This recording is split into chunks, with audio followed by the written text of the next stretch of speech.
নমস্কার বন্ধুরা, তো আপনাদের জন্য আমি আবার একটা স্পেশাল ইনফরমেশন নিয়ে চলে এসেছি। যেমন আপনি পোস্টারটা দেখতে পাচ্ছেন, রিয়েলমি GT Neo 7 খুব তাড়াতাড়ি আসতে চলেছে। আর আমার যতদূর মনে হচ্ছে এই স্মার্টফোনটাই হয়তো ইন্ডিয়া, বাংলাদেশ এইসব জায়গায় রিয়েলমি GT 7T বলে লঞ্চ হবে, এটা আমার মনে হয়।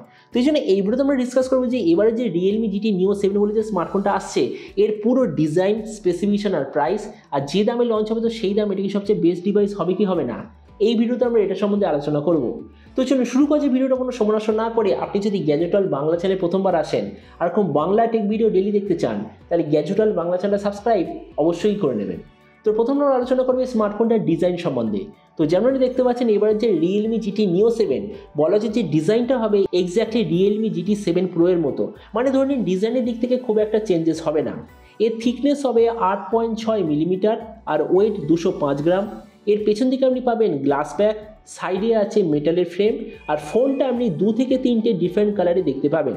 ডিসপ্লের দিক থেকে এতে আছে 6.78 inch 1.5K 144 hertz 10 bit flat LTPO AMOLED display, তার সঙ্গে 2500 হার্জের টাচ সামিং রেট, 3840 হার্জের পিডানো ডিমিং রেট, 6000 নিটসের brightness, 20:9 aspect ratio, 94% screen to body ratio.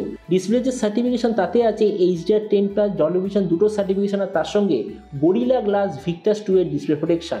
তার মানে সোজা কথা বলতে গেলে যে প্রাইস পয়েন্টে আসছে সেই হিসেবে ডিসপ্লেটা সত্যিই খুব ভালো। প্রসেসরের দিক থেকে এতে আপনি পাবেন স্ন্যাপড্রাগন 8 Gen 3 5G প্রসেসর, যার সঙ্গে রিয়েলমি তরফ থেকে আসে একটা খুব ভালো কোয়ালিটির কুলিং সিস্টেমও আছে। ক্যামেরার দিক থেকে এতে আপনি পাবেন 50 আর 8 মেগাপিক্সেলের ডুয়েল রিয়ার ক্যামেরা, সঙ্গে 32 মেগাপিক্সেলের সেলফি। এর যে রিয়ার ক্যামেরা সেটা কোন সেন্সার আছে কোনো প্রপার ইনফরমেশন নেই, কিন্তু রিয়ার ক্যামেরার সঙ্গে আপনি OIS EIS দুটোই দেখতে পাবেন। এই যে স্মার্টফোনটা আপনি ডিফারেন্ট র্যাম আর স্টোরেজ অপশানে পাবেন, কিন্তু বলা হচ্ছে যে ম্যাক্সিমাম ভেরিয়েন্টটা হবে 16GB আর 1TB। এর র্যামের কোয়ালিটিটা LPDDR5X, মেমোরিতে আছে UFS 4.0, যেটার সঙ্গে কোনো ধরনের ডেডিকেটেড SD কার্ড স্লট নেই। ব্যাটারিতে আছে 6100 mAh ব্যাটারি, সঙ্গে 100 ওয়াটের চার্জার, আর কানেক্টিভিটি হলো USB Type-C। তো এবারই স্মার্টফোনের বাকি কিছু ফিচার বলতে গেলে এতে আপনি পাবেন Android 15 out of the box, কোনো ধরনের 3.5mm জ্যাক নেই, dual speaker, ultrasonic fingerprint sensor, আর IP64 এর ওয়াটার অ্যান্ড ডাস্ট প্রোটেকশন। আর এর OS আপডেট সাইকেলের দিক থেকে বলতে গেলে এতে আপনি পাবেন 3 বছরের মেজর OS আপডেট আর 4 বছর সিকিউরিটি আপডেট। তো এবার সবচেয়ে মেন জিনিস, ফোনটা কি দামে লঞ্চ হবে, কমে লঞ্চ হবে। দেখুন সার্টিফিকেশন সাইটে এসে গেছে, তার মানে যতদূর মনে হচ্ছে এই ধরনের নভেম্বরের লাস্টে বা ডিসেম্বর মাসের মিডিলের মধ্যে লঞ্চ হয়ে যাওয়ার কথা। আর এরপর আমি যেটা প্রাইস সম্বন্ধে বলি, তো দেখুন আমি এখনো পর্যন্ত খবর পেয়েছি ফোনটা ইন্ডিয়ান মার্কেটে আসার কথা 40,000-এর নিচে, আর আপনাদের ভিডিওটা বাংলাদেশ থেকে দেখে থাকেন বাংলাদেশের লঞ্চ হওয়ার কথা 55 থেকে 60,000 বাংলাদেশি টাকার মধ্যে। তো এবার সব ভিডিওর মধ্যে আপনাকে জানাবো এই যে স্মার্টফোনটা যে আসতে চলেছে এটা কি প্রাইস পয়েন্ট সম্বন্ধে সবচেয়ে ভালো, নাকি এর চেয়ে বেটার অন্য কোনো স্মার্টফোন অ্যাভেলেবেল আছে। দেখুন আমরা যদি এই মুহূর্তে 40,000-এর নিচে দেখি, তো এর সঙ্গে একটাই ফোন কম্পিট করতে পারবে যেটা খুব তাড়াতাড়ি লঞ্চ হবে। ফোনটার নাম হলো iQOO Neo 10 Pro। তো আমরা যদি iQOO Neo 10 Pro এর সঙ্গে কম্পেয়ার করি, প্রথমত ডিসপ্লে এই দিক থেকে রিয়েলমি আর iQOO এক্স্যাক্টলি সেম, কেননা দুটোতেই আছে flat display, same refresh rate, same display size, same কোয়ালিটির LTPO প্যানেল। তো এই জন্য ডিসপ্লের দিক থেকে দুটো ফোন এক্স্যাক্টলি সেম।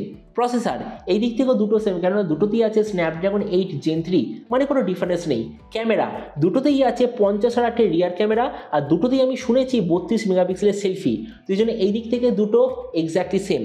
ভেরিয়েন্ট এই দিক থেকেও দুটো এক্স্যাক্টলি সেম, কেননা যতদূর শুনেছি দুটোরই স্টার্টিং ভেরিয়েন্ট 8/256GB। এই জন্য এই দিক থেকেও দুটো এক্স্যাক্টলি সেম। ব্যাটারি আর চার্জার দুটোতেই থাকবে 100 ওয়াটের চার্জার, iQOOতে থাকবে 6000 mAh ব্যাটারি, রিয়েলমিতে থাকবে 6100 mAh ব্যাটারি। তো এই জন্য ব্যাটারি আর চার্জারে দুটো সেম, স্পিকার দুটো সেম, OS আপডেট দুটোর এক্স্যাক্টলি সেম। তার মানে দেখুন ভিডিও লাস্ট জাস্ট আমরা এটাই বলবো, এই যে রিয়েলমি তরফ থেকে নতুন ফোনটা যে আসতে চলেছে, আমি বলবো একটা দারুণ অলরাউন্ড গেমিং স্মার্টফোন, কিন্তু সবকিছু ডিপেন্ড করবে আপনার উপর। মানে আমি ইন্ডিয়ান টাকা অনুযায়ী বলছি, দুটো স্মার্টফোনের প্রাইস হবে ইন্ডিয়ান টাকা অনুযায়ী 40,000-এর নিচে। তো এবার এটা টোটালি আপনার উপর ডিপেন্ড করবে যে আপনি কোন ব্র্যান্ডের ওপর 40,000 টাকা খরচা করতে চান, কেননা দুটো ফোনেরই স্পেসিফিকেশন এক্স্যাক্টলি সেম, প্রাইসও হবে প্রায় সেম। তো এবার আপনি নিচে কম সময় আমাকে অবশ্যই জানাবেন যে আপনার এই দুটো ফোনের মধ্যে কোনটা সবচেয়ে ভালো লাগলো বা আপনি কোনটা নিতে চান। এটা সম্বন্ধে নিচে কথা বলতে আমাকে একদমই ভুলবেন না। তো চলুন দেখা হবে আগামীকাল একটা টেক ভিডিওতে।